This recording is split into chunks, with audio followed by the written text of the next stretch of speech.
let's talk about the Seattle Seahawks season for a hot second. One, I don't think anybody anticipated them being here, right? No. Winning the Super Bowl. No. So you have that. They get the number 1 seed. They knock off 2 of their division rivals in the playoffs. They blow out the 49ers 2 times in a row, right? On the way to the playoffs and then also in the playoffs. Then they beat the Rams in the NFC Championship game. Then not only do they win the Super Bowl, but they win it in the 49ers stadium. Yeah. And it's against a team that they have some of the worst Super Bowl trauma from Super Bowl 49 was like, oh, I should have ran the ball. And they obliterated them. Yeah.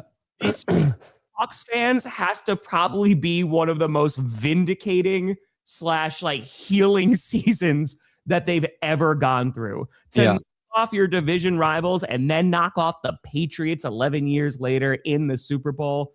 That's pretty damn good, man. Yeah, I don't know how Seahawks fans top that one. They don't. And next year, when the Broncos vindicate themselves by beating the Seahawks in the Super Bowl, I better get some respect from you, Seattle. All right? Also, here's a stat I found for winners and losers. The Seahawks defense had more sacks, 9, and takeaways, 4, in 2 games at Levi's Stadium this season than the Niners did in their 8 home games combined. That's tough. Yeah. That's tough. If you want to know what Robert Saleh was working with on that defense. Wasn't great. No. Wasn't great. Nah, man. It's, yeah. And, you know, there's always going to be the what if, right? Like, maybe it could have been the Broncos. Who knows? Maybe we would have seen the Bills and the Patriots and that. Yeah. But, yeah, man, I think overall, like, it was, for me, I understand it was a little bit more of a slower game. I liked that it was a defensive game, and this is also what was kind of anticipated. Yeah. Right? I was like, yeah, man, you have 2 really damn good defenses. If they're able to get after the opposing quarterback, one was able to do so more than the other. But I think the thing that was one of the other difference makers besides the O-line was the fact that just Kenneth Walker was able to move it on the ground. Because, like, just being able, here you go, have a good one, can hand it off to you. It makes a huge difference, man. And Cooper Kupp, him getting a freaking Super Bowl win, and this was after DK Metcalf left. Oh, yeah, DK Metcalf, that's a bit of a downgrade, huh? You go over to Pittsburgh. Yeah. That game against the Texans. Yeah, that's a tough one. Yeah, and one thing we didn't really touch on is, like, JSN had to leave that game for a while to get evaluated for concussion. So Cooper Kupp actually stepped up when JSN was out of there. But JSN dropped a couple passes. I feel like Cooper Kupp dropped 1 or 2 passes. Like, Sam Darnold was not getting a ton of help from his ball catchers in this game. No. Also, I think, like, the concussion protocol for the Super Bowl, they need to be able to speed that shit up. Like, they sent JS into the blue medical tent, and then they're like, actually, you need to go to the locker room, and then they let him go back in there. I think you got to be a little bit quicker in that for the Super Bowl. I don't want anybody, getting unnecessary head trauma, okay? But, like, it's the fucking Super Bowl, and he missed, it felt like almost like an entire quarter. The other thing that was nice is there were, I think until the 4th quarter, just 2 flags in this game. Dude, it was so quiet. Dude, this game, they let a Seahawk throw a punch and didn't throw a flag. They, like, hit a ref. There was, like, a weird brawl and not a single flag. I was like, what is happening? Yep. And what happened? It made the game better. It did. Like, I don't know how the NFL doesn't understand this, because they do it every year where the playoffs happen. They let the guys play a little more. It's like the officials, they stop over officiating the game.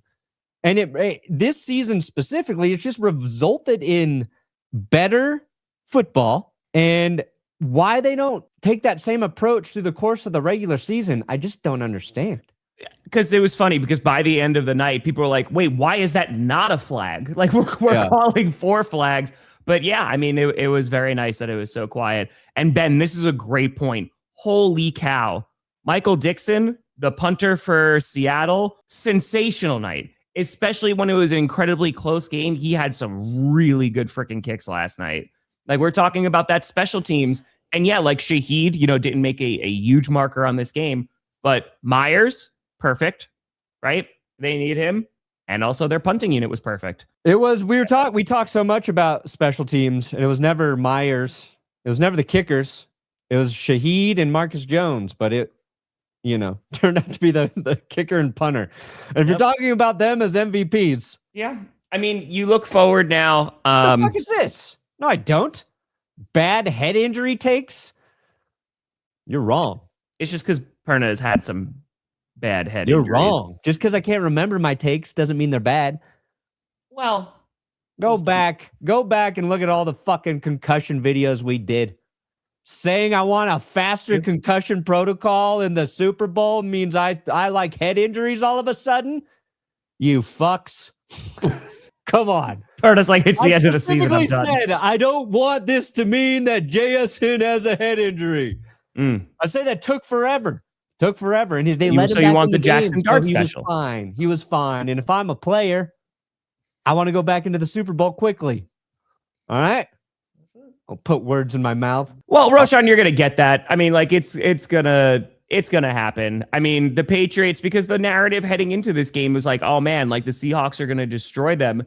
And I thought it'd be a close game because of the defense. It was for 3 quarters, and then things opened up at the very end. But yeah, man, I think the offense has to get, but it has to come down to the O-line. The O-line, that is a very glaring need and issue for the Patriots going forward. And it's like, okay, you try and go get Will Campbell. Hopefully it was just an injury thing, and that's what he was dealing with, and that's why the play hasn't been so great. But they need to make that offensive line more solid, because Drake May, regardless of how great of a season he had, dude, it's going to be real tough to win a Super Bowl when you get sacked nearly 7 times. That's going to be tough. And it's not going to get easier too, right? Like the schedule is probably going to get harder for them. They're going to have, because they won the AFC East, right? They're by rule, they're going to have a tougher schedule. So yeah, I mean, and you look at the pathway that they went through. Yeah, they went up against some elite defenses, why I had to give them a lot of credit. And how did I say they were going to win this football game? If they dragged the Seahawks down into the dirt, right? And we're like, okay, like this is going to be a really low scoring game. But Seattle also didn't fall prey to what a lot of other coaches this postseason have done. They actually just took the points. Yeah. Right? It's like, no, we're not going to do anything crazy. Just like, here we go. We're just going to kick a field goal. Have a nice day. Yup, it'll be 9-0 at halftime. But it was enough. I mean, dude, like you look at the Broncos, right? They didn't take the points in the beginning. They could have won that game, or at least goes into overtime. Yeah, I'm happy Jarrett Stidham didn't have to play against that Seattle defense, but Bo Nix stays healthy. Who knows? But Pat's having in front of them, man. You know what you need to do to get better, and that's it. It's that Bugs. You got him. But it's also. It's also interesting because the NFC West, you assume, is going to get better too. It'll be interesting, no Robert Saleh for the 49ers, but you have to think they're not going to be dealing with the injury issues that they had this year. You hope. And on top of that, like the Rams should still be pretty damn good.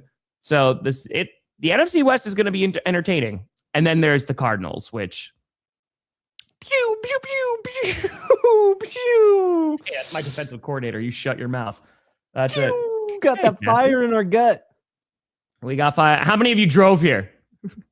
You got that fire in your gut? I got that fire in my gut. I do. Sam Darnold. I want to take a little bit more time and talk about Sam Darnold for a hot second. You mentioned 5 different teams, right? Drafted by the Jets.